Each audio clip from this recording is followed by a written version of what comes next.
ఇప్పుడు నేను చెప్పబోయే రాసుల వాళ్ళకి దైవ అనుగ్రహం పూజ చేసినా చేయకపోయినా ఎప్పుడూ ఉంటుంది. ఆ రాసులు ఏంటనేది చూద్దాం. మీ రాసి ఉందో లేదో కూడా చూడండి. శ్రీ శ్రీ దుర్గా భవానీ ప్రత్యంగిరాదేవి జ్యోతిష్యాలయం. గురువు గారు ఫోన్లోనే ముఖాంతరం పరిష్కారం అందిస్తారు. మీ ముఖము, పేరు, గోత్రం చూసి జ్యోతిష్యం చెప్పబడును. వివాహ, ప్రేమ, భార్యాభర్తలు, కుటుంబం, పిల్లలు, ఆరోగ్యం, ఆర్థికం ఇలా అన్ని సమస్యలకు పరిష్కారం చూపబడును.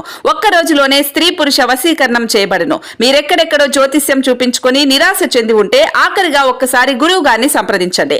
దేవి ఉపాసకులు కామాక్షి ప్రసాద్ గారు. మీరు సంప్రదించవలసిన ఫోన్ నెంబర్ 9177754449. వాటిలో మొదటగా వృషభ రాశి. ఈ వృషభ రాశి వాళ్ళకైతే గురుడు, బుధుడు, శుక్రుడు కారణంగా శనీశ్వరుడు కూడా లాభస్థానంలో ఉండటం వల్ల వీళ్ళకు దైవానుగ్రహం అనేది బాగా ఉంటుంది. ఈ రాశి వాళ్ళకి ఆర్థిక పరిస్థితి కూడా చాలా బాగా ఉంటుంది. అనేక మార్గాల్లో ఆదాయం పెరుగుతుంది. అన్నిటి నుంచి దేవుడు ఎప్పుడూ కాపాడుతూనే ఉంటాడు. అలాగే రెండవది వచ్చి మిథున రాశి. మిథున రాశి వాళ్ళకు కూడా గురుడు ధనస్థానంలో ఉండటం వల్ల రాశ్యాధిపతి బుధుడు, శుక్రుడు ఇద్దరు కూడా ఉండటం వల్ల దైవానుగ్రహం వీళ్ళకి అద్భుతంగా ఉంటుంది, బాగా కలిసి వస్తుంది. అలాగే సింహరాశి వాళ్ళకు కూడా శుభగ్రహాలైన శుక్రుడు, బుధుడు, గురుడుతో పాటు రాశ్యాధిపతి అయిన రవి అంటే సూర్యుడు కూడా ఉండటం వల్ల వీళ్ళకి దైవానుగ్రహం బాగా కలిసి వచ్చి అద్భుతమైన ఫలితాలు అయితే వస్తాయి.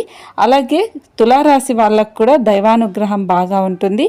వీళ్ళకి ఎల్లవేళలా ఆ భగవంతుడు కాపాడుతూ అన్ని వాటిల్లో ఆటంకాలు వచ్చినా కూడా మళ్ళీ వాటిని యథావిధిగా తొలగిస్తూ వీళ్ళని మంచిగా చూసుకుంటూ ఉంటాడు. అలాగే కుంభరాశి వాళ్ళకు కూడా గురువు సప్తమ స్థానంలో ఉండటం వల్ల వీళ్ళకైతే ఇంకా ఆ శివయ్య కానీ లేకపోతే వేరే దేవుళ్ళందరూ కూడా నిత్యం వీళ్ళ వెంటే ఉండి వీళ్ళకి అనుగుణంగా ఉంటూ వీళ్ళకి ఏ కష్టం వచ్చినా తీరుస్తూ వీళ్ళతో ఎప్పుడూ కూడా ఎల్లవేళలా ఉంటూ ఉంటాడు. ఈ రాశులపైన దైవానుగ్రహం బాగా ఉంటుంది. అలానే మిగతా రాశులపైన ఉండదని కాదు. మీరు కూడా ఆ దేవుణ్ణి భక్తితో పూజించండి, ఖచ్చితంగా మీకు కూడా అనుగ్రహిస్తారు. మరి మీ రాశి ఏంటనేది కామెంట్ చేయండి.